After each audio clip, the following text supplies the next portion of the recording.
네, 5학년 친구들 안녕하세요. 선생님입니다. 자, 2학기에도 사회 수업은 1학기와 마찬가지로 플립 러닝 방식으로 미리 집에서 영상을 보고 예습을 해온 후에 학교에서는 조금 더 심화된 활동을 하는 그런 형식으로 진행해 보려고 합니다. 자, 2학기 사회 들어왔는데요. 일단 차례를 먼저 보겠습니다. 자, 차례 1. 옛사람들의 삶과 문화라고 되어 있어서 나라의 등장과 발전, 독창적 문화를 발전시킨 고려, 민족 문화를 지켜나간 조선이라고 되어 있어요. 자, 여러분이 알고 있는 우리나라 최초의 나라, 우리 한반도에 있었던 최초의 국가, 여러분 뭘로 알고 있어요? 예, 고조선이죠. 그리고 여러분들이 알고 있는 과거에 예전의 나라들 어떤 나라들이 있어요? 혹시 삼국시대라고 들어봤습니까? 고구려, 신라, 백제? 예. 자, 그 시기부터 시작해서 고려시대, 조선시대 전기까지, 조선 전기랑 후기로 나뉘는데 전기까지에 대해서 1단원에서 공부를 하게 되고요. 자, 그 다음에 여기 여러 가지 유물들도 보입니다. 백제 금동 대학로, 합천 해인사 대장경판, 치국이 이런 것들이 보이고요. 자, 그 다음에 2단원 사회의 새로운 변화와 오늘날의 우리 해가지고 조선시대 후기 사회부터 일제강점기, 그 다음에 대한민국 정부가 수립되고 6.25 전쟁까지의 과정이 배우게 됩니다. 그러니까 쉽게 말해서 5학년 2학기 사회에서는 고조선 시대부터 대한민국 정부 수립 6.25 전쟁까지에 대해서 배우는 거예요. 자, 이게 시간이 얼마 정도 걸릴까요? 응? 우리 고조선 건국을 동국 통감이라는 책의 출처로 밝히면 기원전 2333년이래요. 그리고 6.25 전쟁이 일어난 건 1950년이니까 2333 더하기 1950년 하면 3821. 약 우리가 5학년 2학기 때 배우는 이 분량이 4200년, 4300년 정도 되는 우리나라의 역사에 대해서 배우게 되는 겁니다. 여러분들 흥미진진한 역사가 이제 펼쳐질 테니까 관심을 많이 갖고 열심히 한번 같이 공부해 보도록 합시다. 네. 자, 펼치자마자 무지막지한 그림이 나옵니다. 자, 이게 강화 부근리에 있는 고인돌입니다. 탁자식 고인돌이라고 해서 정말 탁자처럼 생겼죠. 여기 위에 큰 고인돌이 있고 밑에 괜돌이라고 해서 괴는 돌이 이렇게 두 개가 있습니다. 크기가 이거 얼마나 할까요? 응? 여러분 짐작이 갑니까? 물론 고인돌이 작은 것도 있고 큰 것도 있고 한데 여러분 이 고인돌 크기 짐작이 안 가죠? 선생님 수업 시간에 알려줄게요. 이 위에 있는 이 돌이 고인돌이 고인돌이 뭔지는 알아요? 여러분들? 예, 고인돌은 무덤이에요. 무덤. 여기 이렇게 사람이 죽으면 사람이 땅속에 묻혀있는 무덤입니다.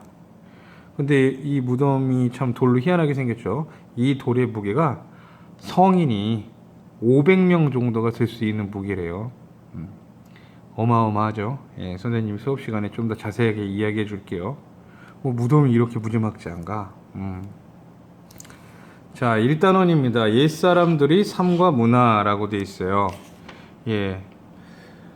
자, 여기 다양한 것들이 나와 있는데요. 여러분 혹시 이런 말 들어봤습니까? 유적, 유물 이런 말 들어봤어요? 자, 유적이 뭐냐 하면요. 크기가 크고 이렇게 위치를 이동할 수 없는 장소, 그러니까 뭐 전쟁터, 집터, 절터, 아니면 무슨 궁, 무슨 절 이렇게 그 자리를 얘기하는 거예요. 그에 비해서 유물은 쉽게 말하면 옛날 사람들이 남긴 물건이죠. 예, 그래서 여기 나와 있는 이 고인돌은 유적일까요, 유물일까요? 유적입니다. 자, 여기 나와 있는 경주 불국사 유물일까요, 유적일까요? 예, 통일신라 시대 유적이 되겠죠. 자, 청자 상감 오낙무늬 매병. 우리 이거 어디 사금파리 한 조각에서 본 건가? 얘는 고려시대의 유물이 되겠죠. 그 다음에 후민정음 해례본. 얘는 조선시대의 유물이 되는 겁니다. 예, 그래서 옛날 사람들이 어떻게 생활했는지 그 남겼던 그런 것들을 유적과 유물이라고 합니다. 그래요. 자, 여기 한번 읽어볼까요? 우리나라 역사에 처음 등장하는 나라는 고조선이다. 고조선이 들어선 이후 여러 나라가 등장하고 사라졌다. 이 나라들은 각자 고유의 문화를 만들면서 우리 역사를 이어나갔다. 그리고 이 과정에서 많은 인물이 등장했다. 고조선부터 조선까지 이어지는 우리 역사 속에 등장하는 인물들이 나라를 어떻게 지키고 발전시키려고 했는지 알아보자. 또 우리 역사를 이어간 여러 나라의 정치, 사회, 문화적인 특징을 알아보자라고 있습니다. 예. 자, 그래요. 이 단원에서는 이제 어떤 나라가 등장하는지, 그리고 어떤 사람들이 무슨 일을 했고 왜 했는지, 그리고 여기 나오는 각종 문화유산들로 알 수 있는 것이 무엇인지에 대해서 배워보도록 하겠습니다. 자, 넘겨봤더니 돈이 나왔어요. 돈. 여러분들 혹시 이렇게 동전이나 화폐를 자세하게 들여다본 적 있나요? 선생님이 한번 수업 시간에 한번 자세히 봅시다. 자, 여기 10원짜리 동전에 뭐가 있나요? 경주 불국사의 다보탑. 아까 불국사 나왔죠? 여기 불국사 요 절 있잖아요. 여기 절에 가보면 다보탑이 있어요. 여러분 가본 사람들 있을 거예요. 다보탑이랑 석가탑이 있는데 여기 10원짜리 동전에 그 다보탑이 나옵니다. 아주 정교하게 만든 유네스코 세계유산인 탑이에요. 자, 그 다음에 만원짜리 지폐는 있는 사람 누군지 알고 있나요? 세종입니다. 조선 4대 임금인 세종이에요. 세종은 어떤 분인가요, 여러분들? 세종대왕은 한글을 만드신 분이고 백성들을 많이 사랑한 그런 임금으로 알려져 있습니다. 자, 이 밑에 이거 뱀처럼 꾸불꾸불한 게 보이나요? 이런 거를 뭐라고 하냐면 연표라고 합니다. 연표. 연표가 뭘까요? 연도별로 있었던 일들을 이렇게 나타낸 표예요. 그래서 쭉 이렇게 이어집니다.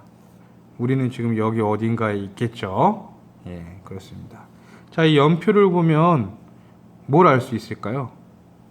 과거에 어떤 나라들이 있었는지 여기 보면 고조선 건국, 신라 건국, 고구려 건국, 백제 건국, 뭐 발해 건국 막 나오죠? 고려 건국, 조선 건국 알 수 있고, 또 이 연표에는 어떤 사건들을 담을 수 있어서 언제 어떤 사건들이 일어났는지 그렇게 알 수 있습니다. 자, 여기 보니까 여기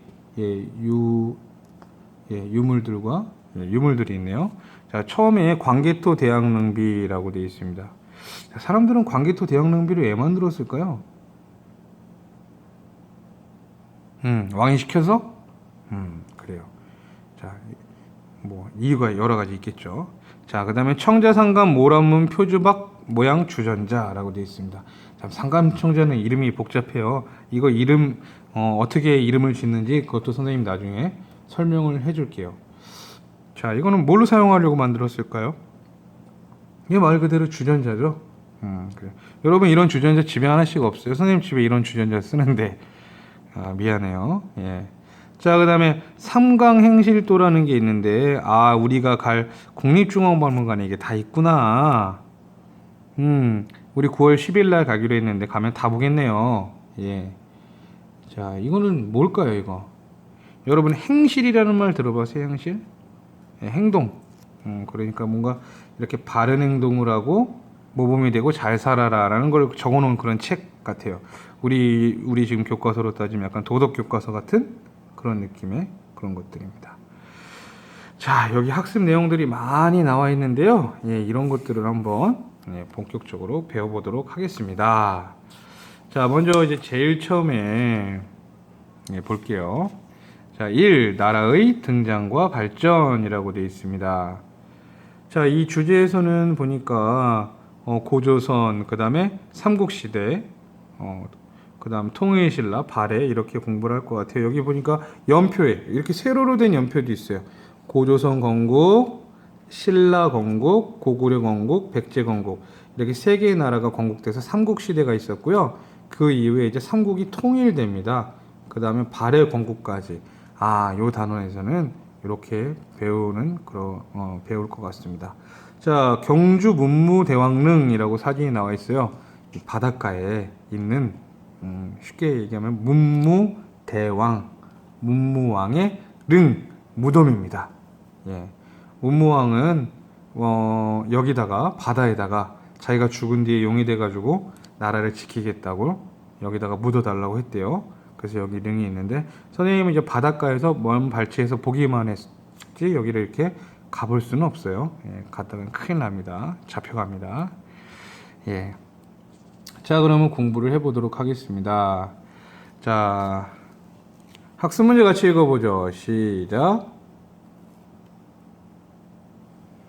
예. 자, 청동기 시대의 이유. 청동기 시대가 여기 나와 있어요. 구리와 주석을 섞어 만든 그릇과 도구를 사용하던. 그러니까 청동이라는 건 뭐냐면 구리 더하기 주석이라는 거예요. 구리랑 주석이라는 광물을 서로 녹여서 합치면 청동이라는 걸 만들 수 있습니다. 금속 중에 아주 단단한 금속이었을까요? 아니면 좀 무른 금속이었을까요? 예, 그렇게 아주 단단하지는 않았어요. 예, 너무 단단하면 다루기가 쉽지 않겠죠.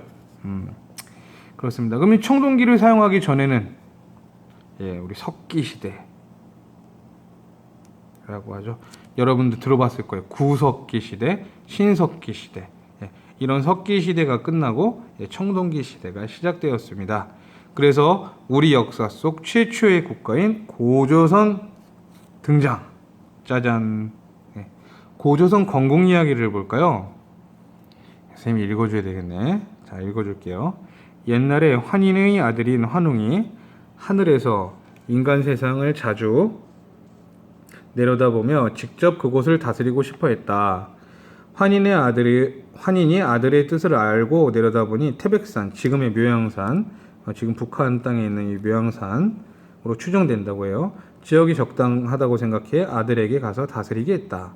환웅은 바람, 비, 구름 이걸 다스리는 신하니까 이거를 마음대로 조절할 수 있는 신하 3명이랑 무리 3,000명을 이끌고 하늘에서 내려왔어요. 환웅이.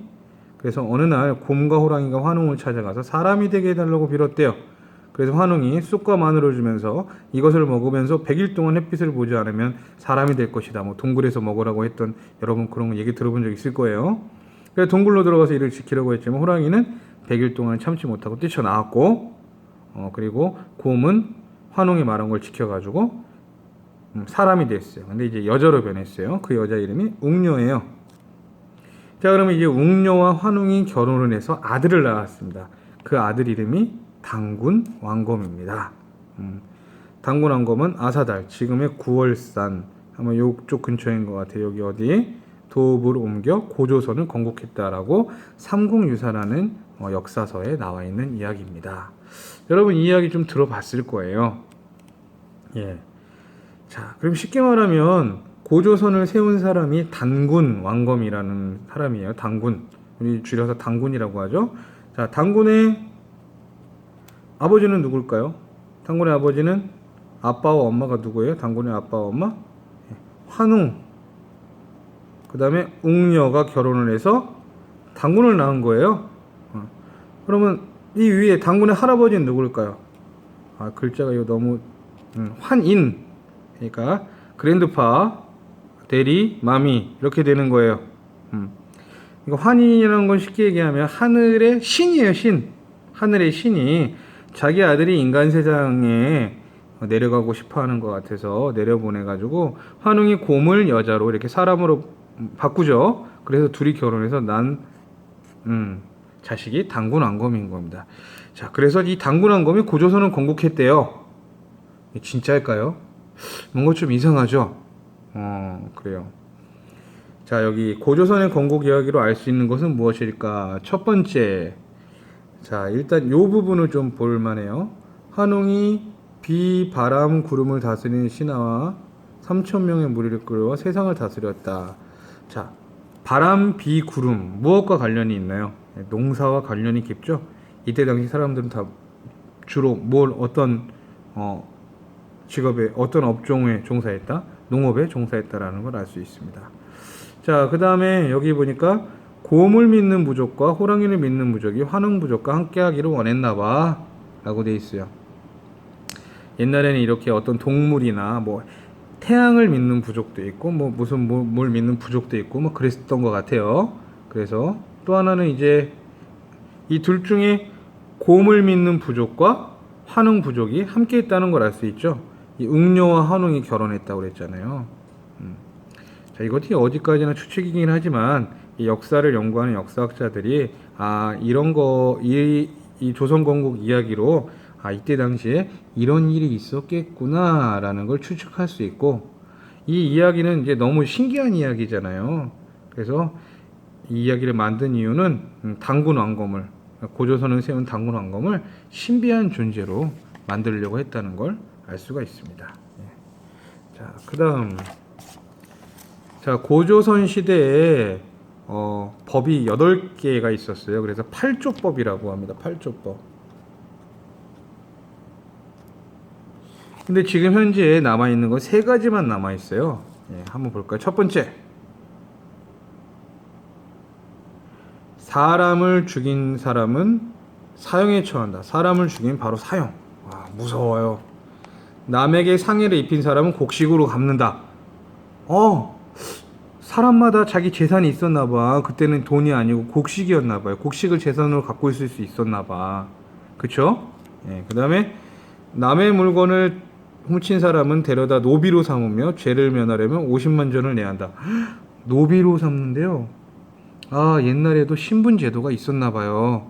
그래서 노비라는 것도 존재하고 그랬던 것 같습니다. 신분 제도가 있었구나. 요즘이랑 비슷한 점도 있죠.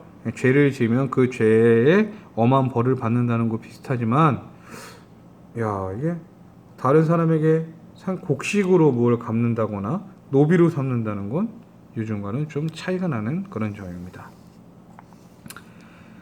자, 고조선이 잘 나갔나 봐요. 우선 청동기 문화를 바탕으로 다른 부족을 정복하고 통합하고 이러면서 크게 세력을 확장해 나갔다고 합니다.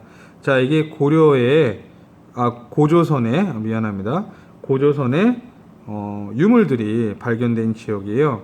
여기 보면 2가지가 나와 있는데 미송리식 토기, 그 다음에 비파형 동검이라고 돼 있죠. 그 다음에 탁자식 고인돌.